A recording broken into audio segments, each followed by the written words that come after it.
Hello and welcome. You're listening to Exposed Abortion in America, where we uncover the truth of the abortion industry. I'm your host, Eva Cooley, and in today's episode, we welcome Tessa Cox, a senior research associate at the Charlotte Lozier Institute. Tessa is going to walk our listeners through Planned Parenthood's annual reporting and some of the quite startling statistics included. Tessa will break down these numbers in a very clear and simple way so that we can all understand the types of quote-unquote services that Planned Parenthood's dollars are really going towards.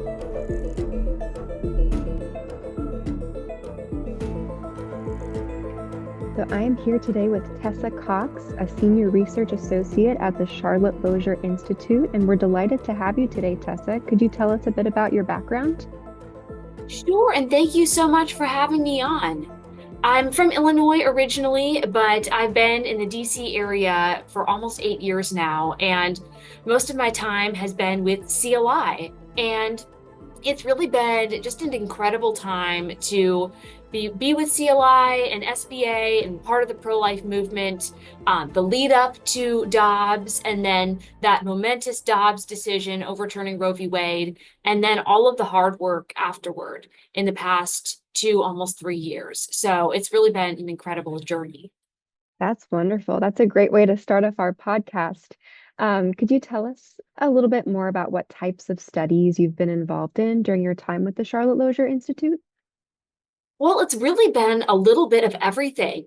I've spent a lot of time looking at abortion statistics and trends, seeing what the states are reporting, looking at the abortion industry and Planned Parenthood. I've contributed to quantitative research, looking at data from states that use their own tax dollars to pay for abortions for women who are enrolled in Medicaid.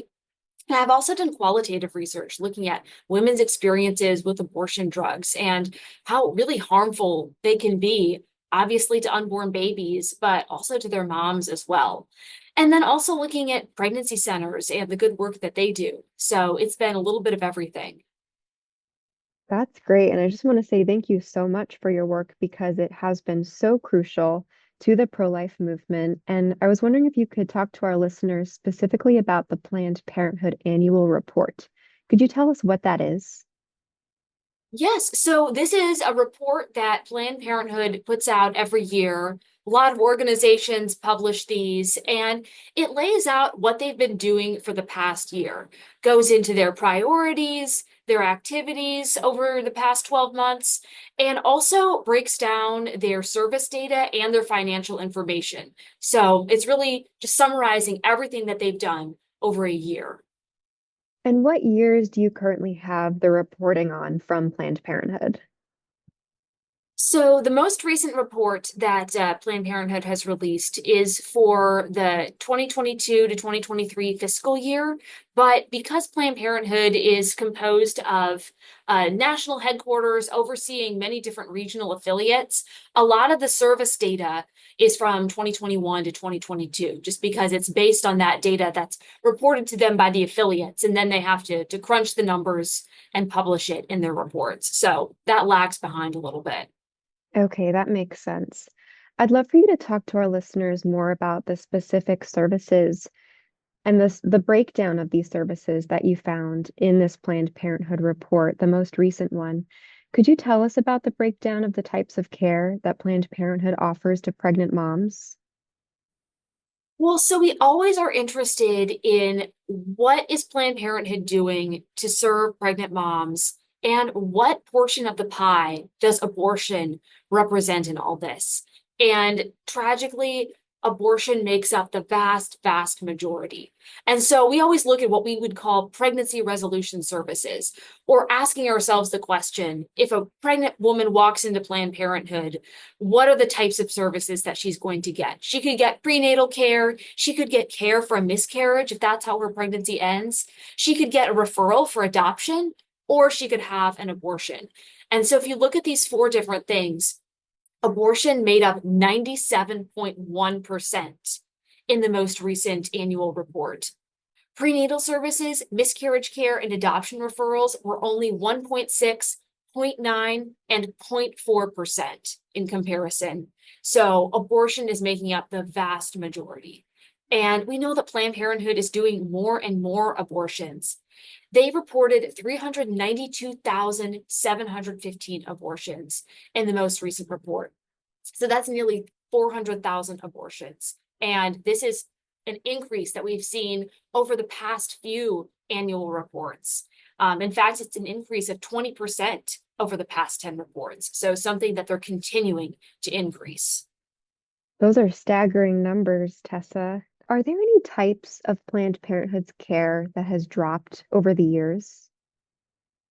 Yes, basically everything but abortion has gone down. And it's really been interesting to see these trends over their annual reports, to see these services declining.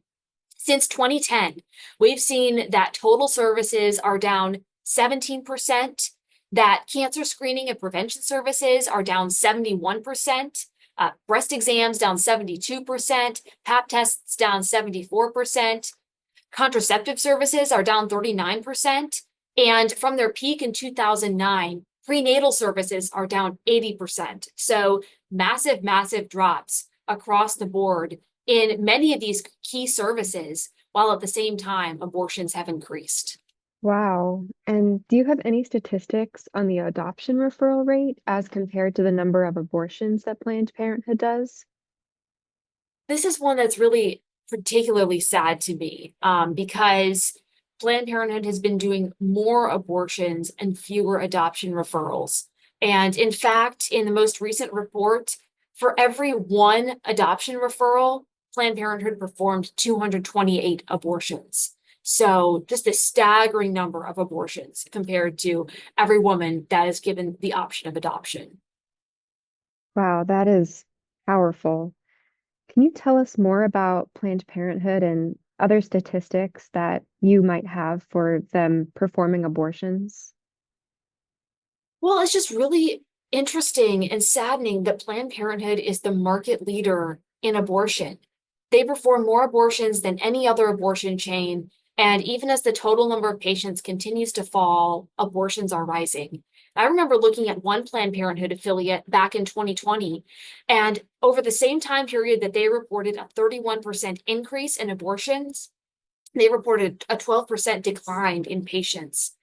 And after Dobbs, we've seen that many Planned Parenthoods have even closed, saying that they reviewed patient needs and they didn't have to stay open. So once they're not allowed to do abortions, there's not reason for many of these Planned Parenthoods to stay open.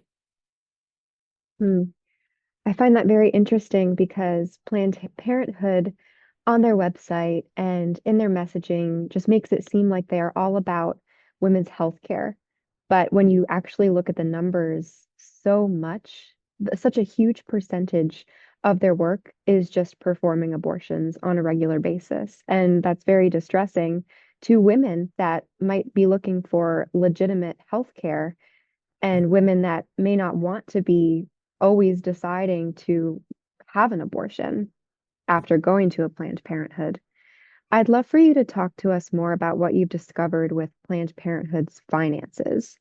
Are you able to tell us how much Planned Parenthood made from 2022 to 2023? Yeah, so this is also information that Planned Parenthood includes in its annual report. And in the most recent report, they reported nearly $2.1 billion in income and over $2.5 billion in net assets, which is an increase from the previous report. So even as services and patient volumes have been falling, income has been rising for Planned Parenthood.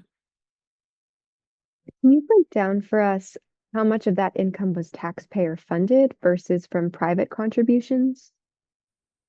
Yes, so nearly $1 billion, 997.5 million, came from private contributions.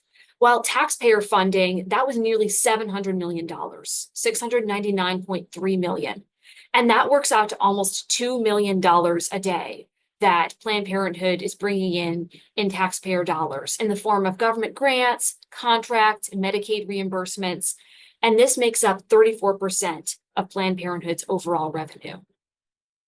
And just based on your research and the studies that you have done, What would you say this huge amount of money is going towards? Would you say that it's going to quality care for women?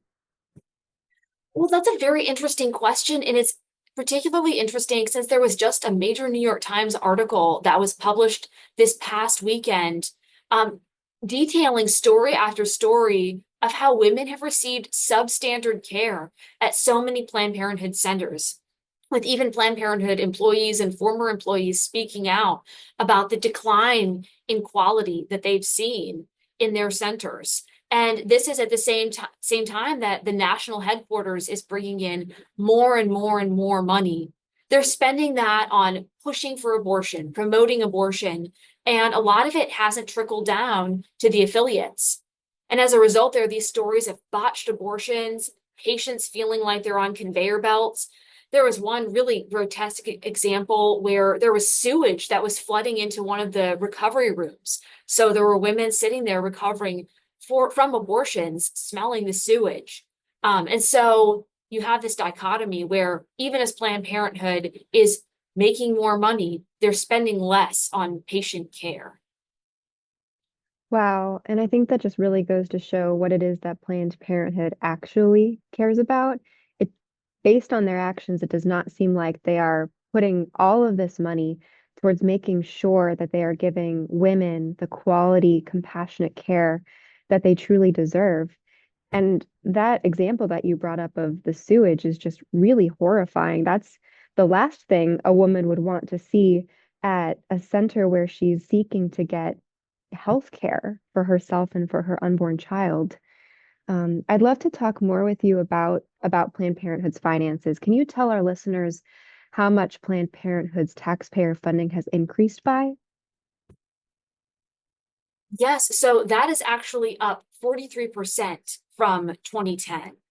And Planned Parenthood's revenue is also up over the past several reports. And in fact, if you look at the amount of money that they bring in versus their total expenses, in the most recent annual report, that was 178.6 million. So they made $178.6 million more than they spent. So definitely ending the year with more money in than went out.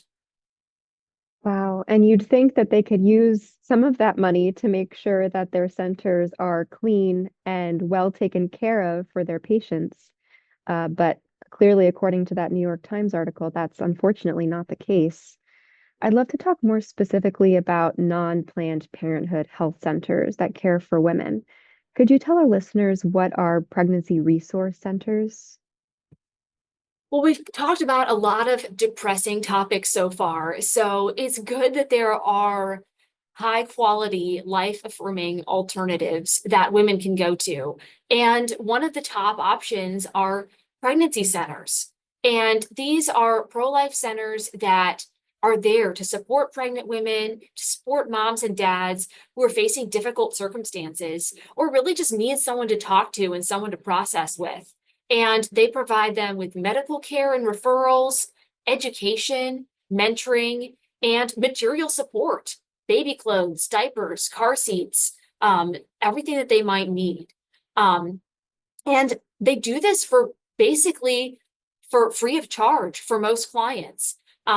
We did a report here at CLI and we found that pregnancy centers provided services and goods valued at least $358 million in 2022. So these are major service providers for their communities, for families, and for women that are looking for high quality care.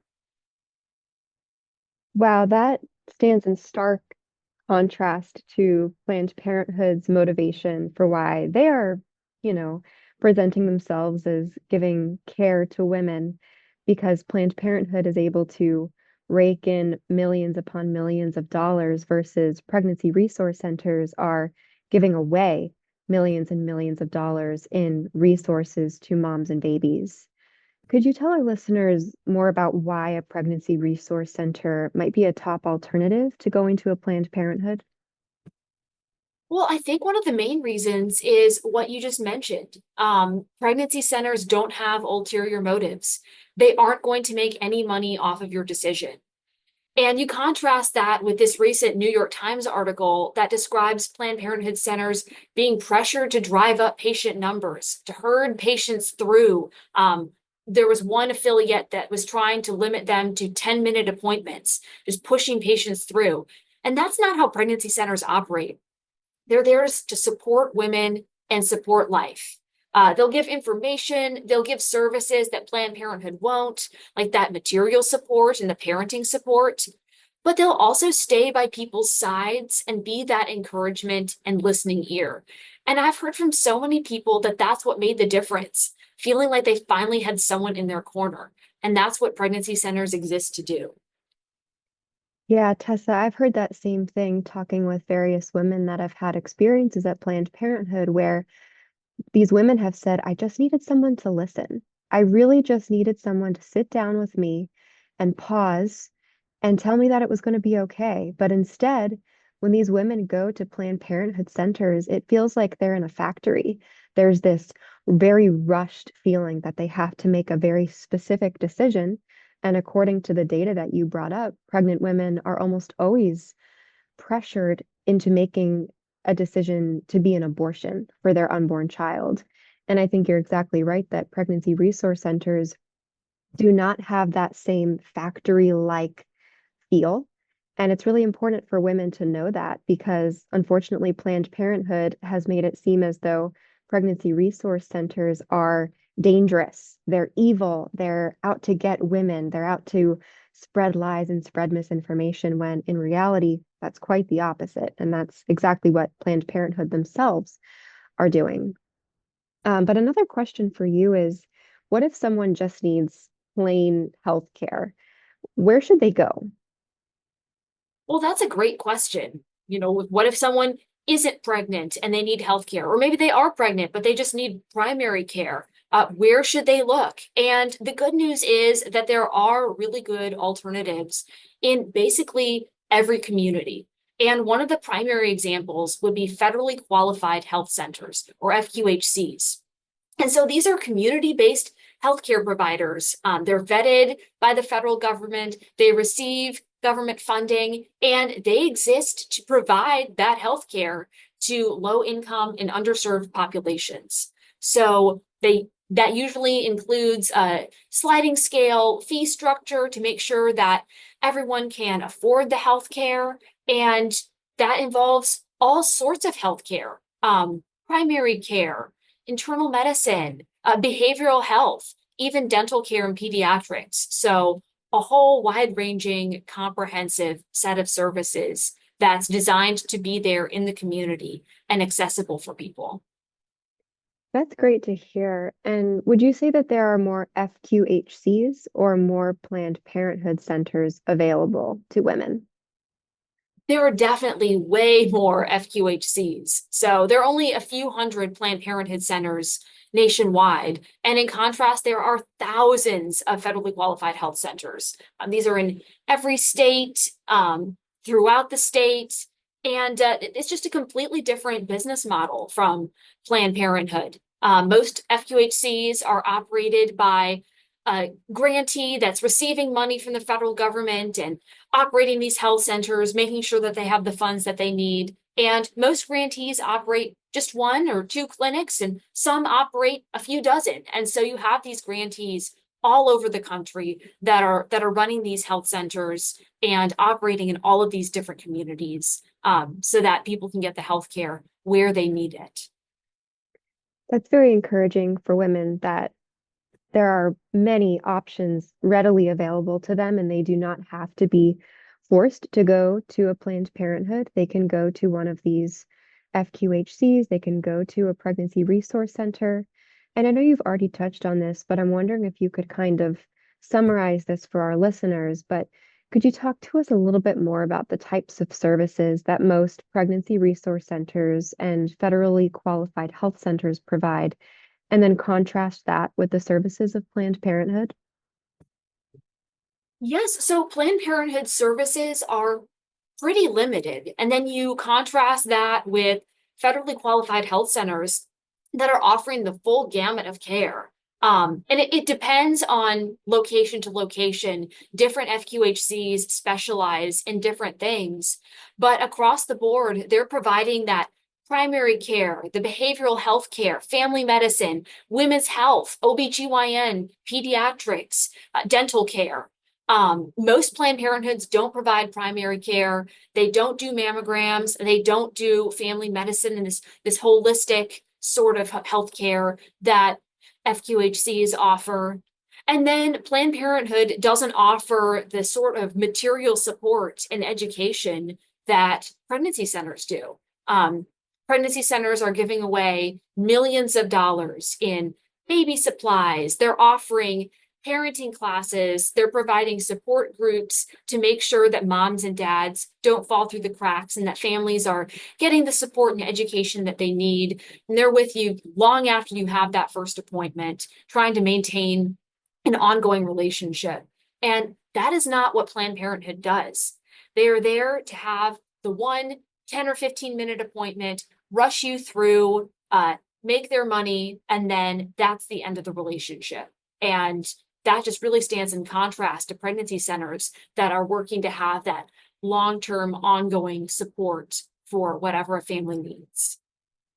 That's a great answer. And my last question for you, Tessa, is as someone who has studied both Planned Parenthood and pregnancy resource centers, could you give our listeners your best estimate for what Planned Parenthood's taxpayer dollars are funding at a Planned Parenthood center?